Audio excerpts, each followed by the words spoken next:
Section 3.2, Math 110, polynomial function of a higher degree. So here, in this section, you will study the basic feature of the graph of polynomial. You have a function, polynomial function, which is continuous. And there is a function that is not continuous. There is a break right here. Function with the graph that are not continuous are not polynomial functions. So when you're talking about the polynomial function, we're talking about the continuous. Also in these pictures, another feature of the graph of polynomial is a smooth, rounded turn as shown in this figure. But if it's a sharp turn, which normally that's the equation of absolute value, is not continuous. So it's not a polynomial function because of the sharp turn. So it has to have some kind of a smooth turn. So it's either not continuous, there is a break, or sharp turn. In these two cases, function is not polynomial. Now, there are two types of functions, whether you have an even exponent or you have odd exponent. Y equal x to power of 2 is the bold shape, and y equal x3, which is the odd function because power is 3. In a case like that, if you understand graph of y equal x2, then if it's even number increase like x4 and x6 or x8, they all are parabola, and they're all on the positive side of the y, because y is always positive. Whether x is positive or negative, when you raise it to the even number, y is always positive. That's not the case for the odd functions. Odd function, y could be positive or negative. So if you have x to power of 3, x to power of 5 or 7 also look very similar.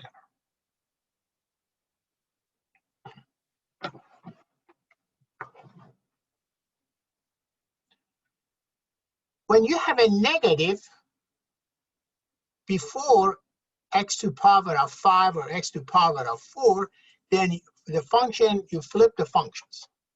Like here, x to power of 5, it's probably like that. And when there is a negative, this would change to that. So right here, if you have a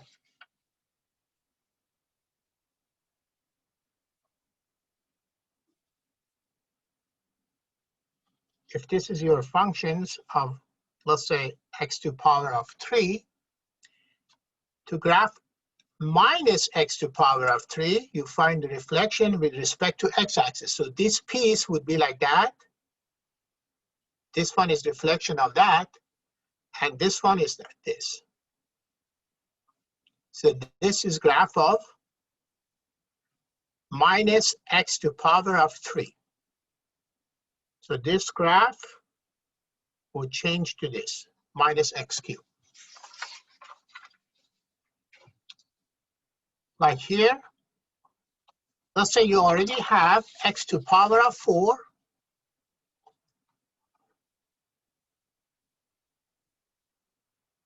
This is y equal x to power of 4. To graph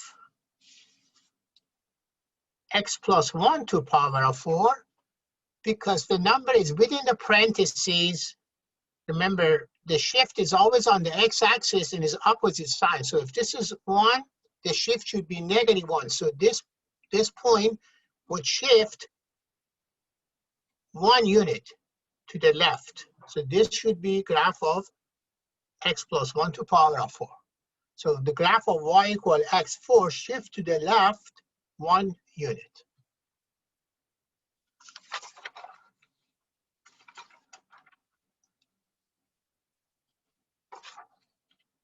Now this is an important page.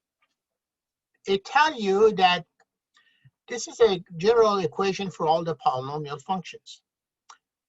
If the value of n, which is the highest power of x in this case, And an is leading coefficient. So when we give you a polynomial, you look for the highest degree of x, or highest power for x, and also a number that's sitting next to it. If n is even, I'm sorry, in part one, if n is odd, then depend on number sitting next to it. They call it leading coefficient. If that number also is greater than 0, then the left side of the graph is falling, the right side is going up. Rise, fall. If the number sitting in front of x to the power of n, or leading coefficient, is less than 0, then on the left side is rising, on this is falling. The same thing when n is even. When n is even and leading coefficient also is greater than 0, both sides are rising.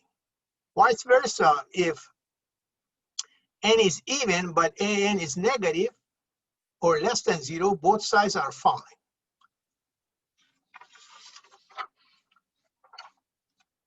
For instance, this one,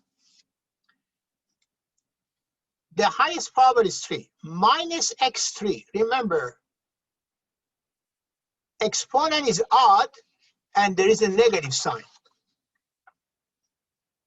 Exponent is odd and an is negative. So it would be like that. You see this too?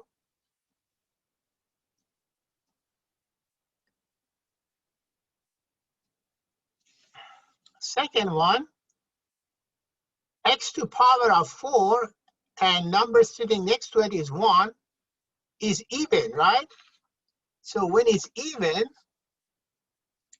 and an is positive, both sides are rising. When n is even and number in front of the function, which in this case is a 1, both are positive. See, both sides are rising, which is this case.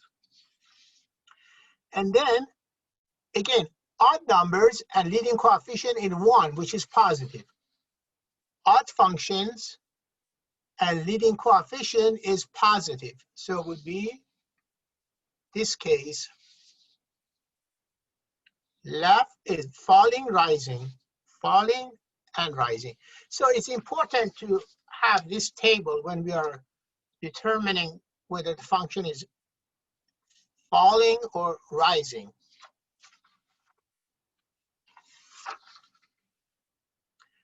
And then here they're talking about the turning point. See, the graph has n-1 turning point. Turning point is when you have a relative minimum or relative maximum.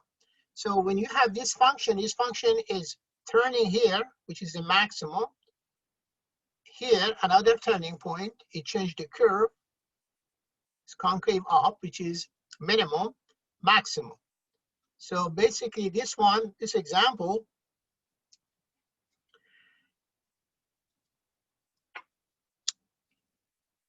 is said to find the turning point is always n-1. N-1 is number of turning point. So like in this example, n is 4.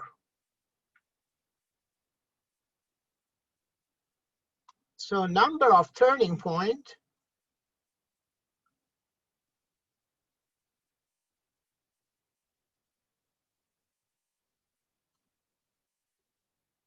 is 3. 1, 2, 3.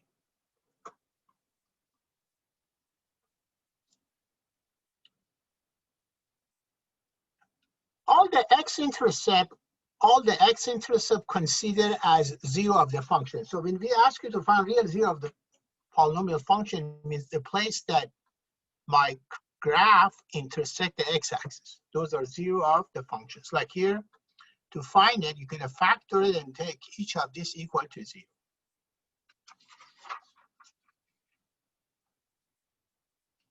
So to graph the functions, you could plot some points, and also you need to remember, like this one is -4x cubed is the odd number and coefficient is negative. coefficient is -4, an is negative, and power is odd. Power is odd, and an is negative. It's less than 0. So it should be rise on left and fall on this.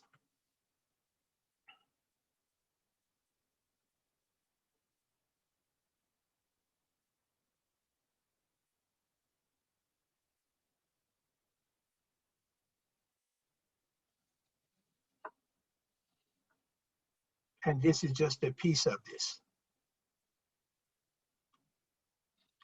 And these are the numbers that you could arbitrarily pick some numbers and plug into that equations.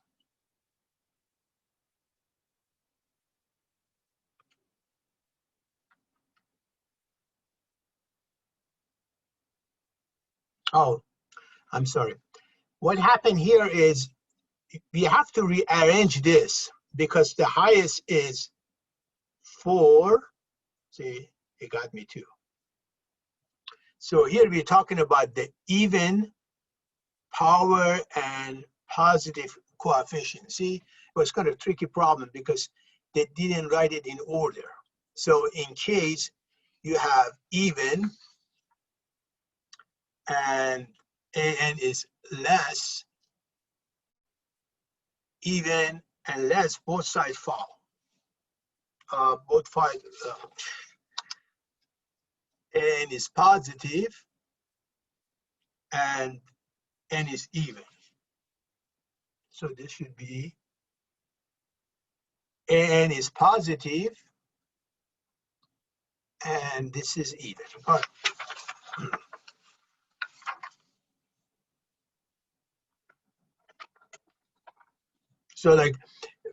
So first we want to make sure that all the numbers are in order from the highest to the lowest. So this is x3 and n is negative. So is odd number, power is odd, and an is negative. So it would be like this, which is the case here.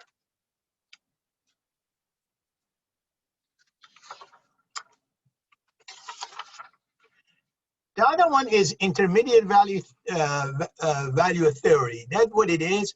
You are selecting two numbers for x's, two arbitrary numbers. If you plug those two numbers and you come up with y value with the opposite sign, then that means there is a x-intercept. Like this equation here.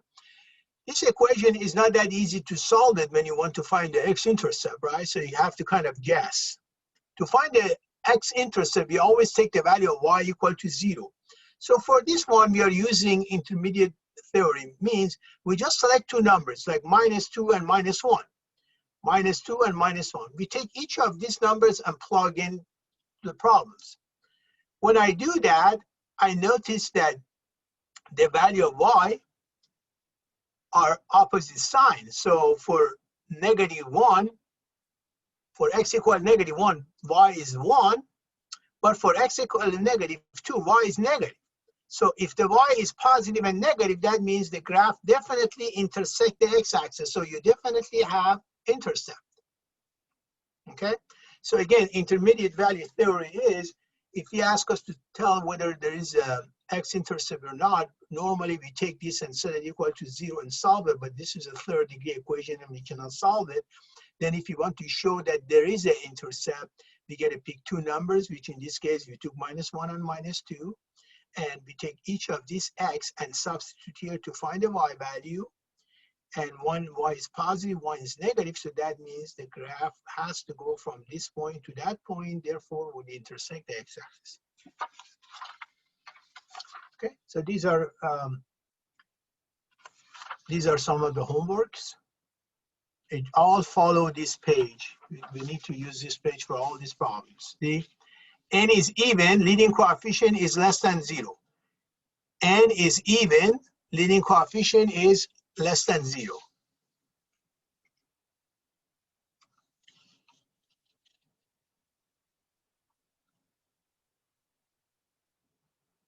N is even and less than coefficient is less than 0. Both sides follow.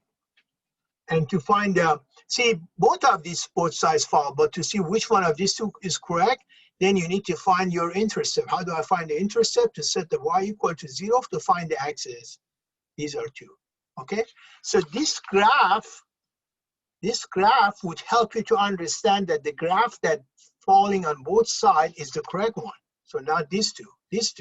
But to see which one is actually correct, then you have to find the x-intercept by solving these equations.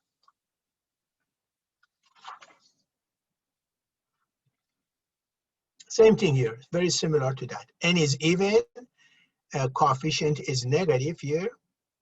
So both sides fall, and then we also have this one is both fall, but which one is correct? You have to solve the x-intercept by taking the whole thing, z equal to 0 or y equal to 0, and solve it for x.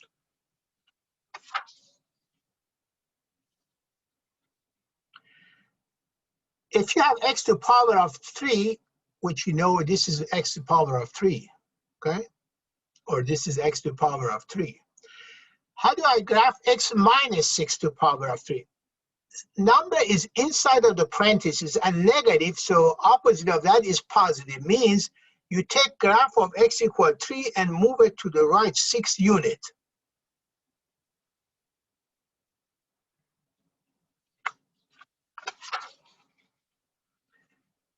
X3 minus 6. If the number is outside of the parentheses, if it's not in the parentheses with the x, then the shift would be on the what? If the number is not within the parentheses, then the shift is on y-axis. Minus 6 means the graph of x equal 3, you shift it down 6 unit.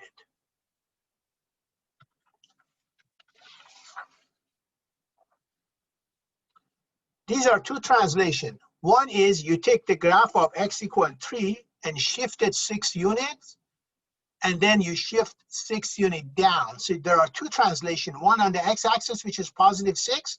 The other one is y-axis, negative 6. See? So y equal x3, you shift it to the right 6 unit, and then you shift the whole thing down 6 unit.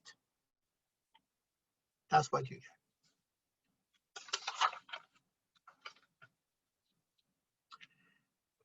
Graph of x equal 4, when the number is within the parentheses, shift is opposite. So if it's positive 4, shift is negative 4 on the x-axis. So if this is graph of y equal x4, if this is y equal x4, y equal x plus 4 to the power of 4, means you shift it to the left 4 units. So if the number, again, if the number is within the parentheses, shift is always on the x-axis and is opposite side.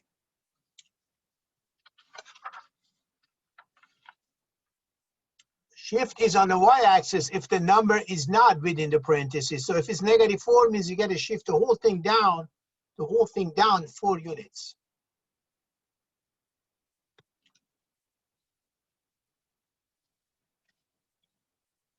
This one, in fact, is minus x4 plus 2.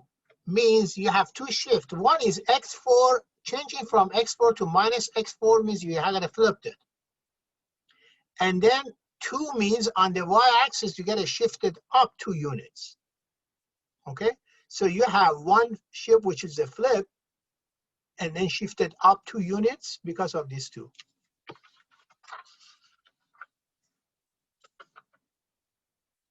So the best thing is to bring this 0.5 and think of half of x4, and then what happened to the half of x4? There is a shift, which is this one.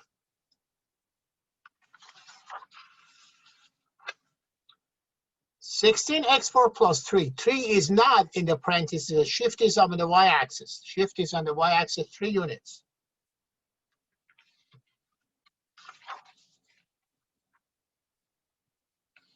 These are the ones that they want you to use, again, these tables. N is odd and N is greater. See, n, the highest power of x is 3, and coefficient is positive. N is odd and an is positive. N is positive and n is odd, so it's this one. The graph falls to the left, rise to the right. Falls to the left, rise to the right. They all are very similar. Minus x3 is odd and an is negative. Odd and n is negative. It's left, rise, right, fall.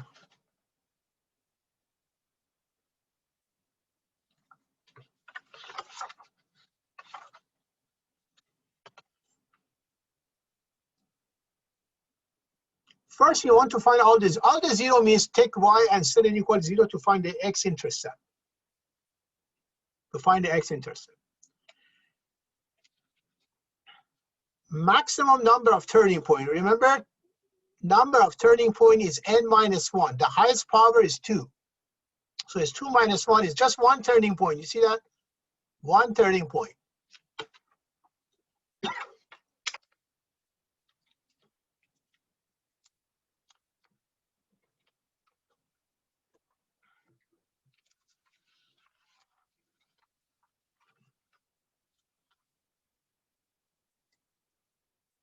This is the unit of, see, a minus b to power of 2 is a2 minus 2ab plus b2.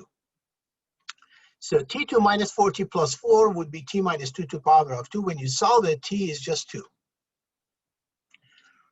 And the highest power again is 2, so the turning point is n minus 1, which is 1. Just one turning point.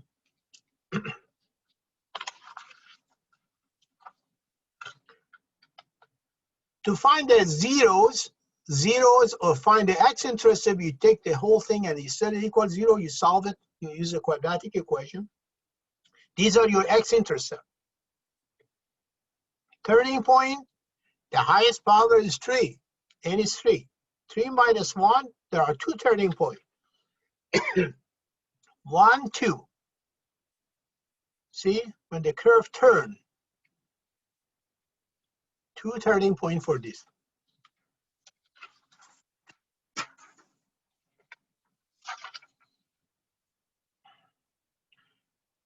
You take that, you factor t out, then you set it equal to 0. There are 3 answers. Turning point, n is the highest degree is 5, so n is 5. 5 minus 1 is 4 turning points. See, look at the answer. 1, 2, 3, 4 turning point. The curve change at 4 places. Go concave up or concave down.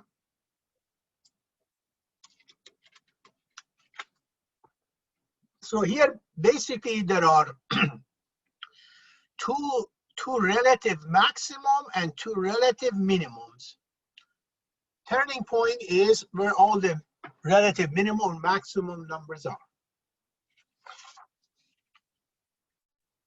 Find the x-intercept or find the 0. All the 0 means find the x-intercept. You solve this equation. There are 3 of them. How many turning point? N is 3. Highest degree is 3. See? N is 2. 1, 2.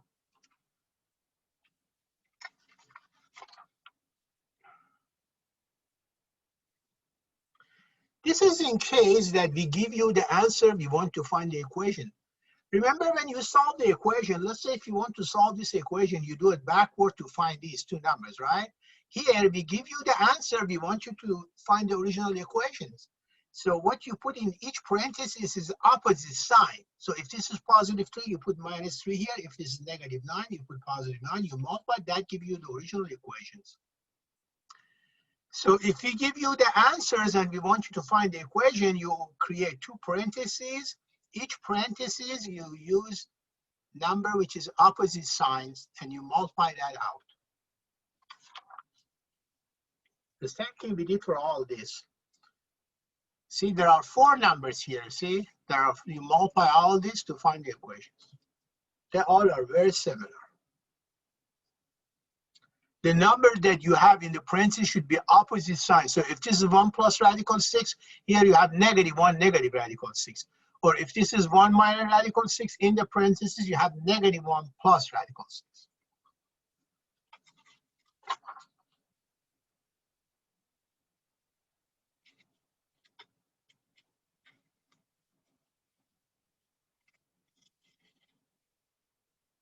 So when they say n is 4, means number of turning point is 3, right? Because n minus 1 is 4 minus 1 is 3. But there are 4 places here, correct? So in that case, you need to add another x. That's why they said there might be more correct answers. So you could add another x plus 3 because of this 4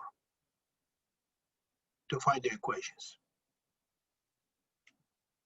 Because n is the highest power of x. So if you don't consider, if you just take this 3, multiply, you come up with the x3. But you need x4 because it said the highest power is 4. So you put through another x plus 3 here. So if there are 4, when you multiply, you come up with the highest power of x is 4. They say the highest power of x must be 5.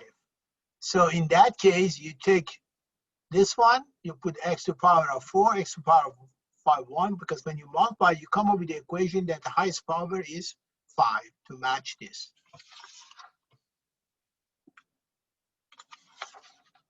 Okay, so I think the rest of this should be able to do it.